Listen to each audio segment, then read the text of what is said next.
Ikalabing-walong kabanata, Mga Pandaraya. Sa peryahan ay sinalubong ni Mr. Leeds ang mga panauhin. Isa siyang Amerikanong magaling magsalita ng Kastila dahil ito'y matagal nang namalagi sa Timog Amerika. Ang bulwagan ay nababalot ng kurtinang itim, naiilawan ng mga sinaunang lampara de alkohol. Malungkot ang gayak ng bulwagang pagtatanghalan kaya natahimik ang masasayang panauhin. Natigil ang biruan at humina ang usapan nila. Sa pakiramdam ng lahat ay para silang napasok sa isang bahay na may patay dahil sa amoy ng kamanyang at kandila. Si Don Custodio at Padre Salvi ay nag-uusap kung nararapat ipagbawal o hindi ang gayong uri ng panoorin. Si Benzaib na gustong takutin si Mr. Leeds ay nagsalita, "Mister, tayo lamang naman ang naririto.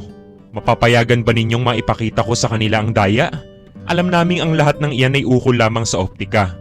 Ngunit sa dahilang si Padre Camora ay ayaw maniwala." "At bakit po hindi, Ginoo?" sagot ng Amerikano. "Huwag lamang pong mababasag." Itinaas ni Benzaib ang damit upang hanapin ang mga salaming inaasahan niyang nasa pagitan ng mga paa ng mesa. Napaurong siya at pagkatapos ay muling ipinasok ang kamay sa ilalim ng mesa, ngunit wala siyang nasalat na anuman. "Saan naroon ang mga salamin?" tanong ni Padre Camora.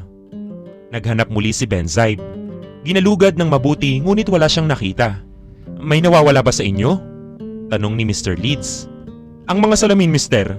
Saan naroon ang mga salamin?" "Hindi ko alam kung saan naroon ang sa inyo. Ang sa akin ay nasa fonda. Ibig ba ninyong manalamin? Masama ang inyong ayos at namumutla kayo." Bagaman natatakot ang karamihan, ay hindi nakapagpigil ng tawa dahil sa mahinahong pag-alipusta ng Amerikano. Si Benzaib na napahiya ay susukot-sukot na bumalik sa kanyang upuan. Kinuha ni Mr. Leeds ang isang kahang kahoy na maitim, bukbukin, may lilok na ibon, mga hayop, bulaklak, ulo ng tao at iba pa. Natagpuan daw niya iyon sa libingang nasa piramid ni Khufu na isang paraon ng Ehipto. Siniyasat ng mga panauhin ng kaha. "Amoy bangkay!" wika ng mga babae, sabay paypay. "Kaamoy ng 4,000 taon!" Ang kahang ito ay may lamang sandakot na abo at kaputol na papiro na kinasusulatan ng ilang salita. "Tingnan ninyo, ngunit nakikiusap akong huwag sanang hihinga ng malakas sapagkat kapag nabawasan ng bahagi ng aboy masisira ang aking espinghe." Kapag binigkas daw niya ang salitang Deremov, ay nabubuhay ang abo at nakapagsasalita ang isang ulo. "Deremov!" wika ni Mr. Leeds. Maya-maya'y lumabas ang isang ulong anyong bangkay na may makapal na buhok na itim. Idinilat nito ang mga mata at inilibot sa mga manonood at tumitig kay Padre Salvi na sa mga sandaling iyon ay nanginginig sa takot. "Espinghe," ani Mr. Leeds. "Ipakilala mo sa mga naririto kung sino ka." "Ako'y si Imutis," paliwanag ng ulo na ang boses ay malalim ngunit parang nagbababala. Siya raw ay umuwi sa kanyang bayan pagkatapos ng pag-aaral at mahabang paglalakbay. Nang dumaan daw siya sa Babylonia ay nalaman niya ang isang lihim na hindi ang tunay na Sumerdis ang namamahala doon kundi si Gautama, isang magnanakaw ng kapangyarihan at namamahala sa tulong ng Pandaraya. Dahil sa takot na isumbong ito kay Cambyses ay binalak siya nitong patayin sa tulong ng mga saserdoteng taga-Ehipto. Siya raw ay umibig sa isang anak ng pari at naging kaagaw niya rito ang pari sa Abydos.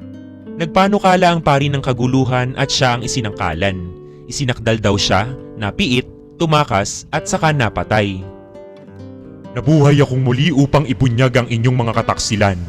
At makaraan ng mahabang panahong pananahimik ay tinatawag kitang mamamatay. Lapastangan sa Diyos at mapagparatang!" Takot na takot si Padre Salvi. Idinipa ang dalawang kamay at nabuwal. "Anong nangyari sa inyo, Padre Salvi? May sakit ba kayo?" tanong ni Padre Irene. "Mamamatay, lapastangan sa Diyos at mapagparatang! Isinusuplong kita, mamamatay, mamamatay, mamamatay!" "Mahabag!" ang ulit ni Padre Salvi at nawala ng malay tao. Maputlang maputla, nawari bangkay. Inakala ng ilang mga babae na sila din ay dapat mahimatay at gayon nga ang ginawa. Nang makita naman ng mga babaeng hindi sila dinadaluhan ay kusa nang nagsibalik sa kanilang diwa.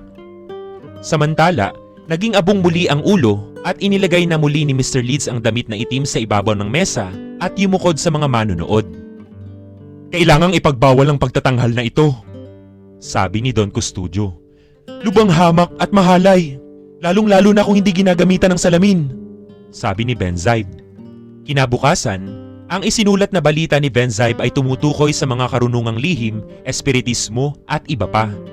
Kaagad ipinag-utos ng gobernador eklesyastiko na ipatigil ang mga palabas. Si Mr. Leeds ay nakaalis na patungong Hong Kong, dala ang kanyang lihim.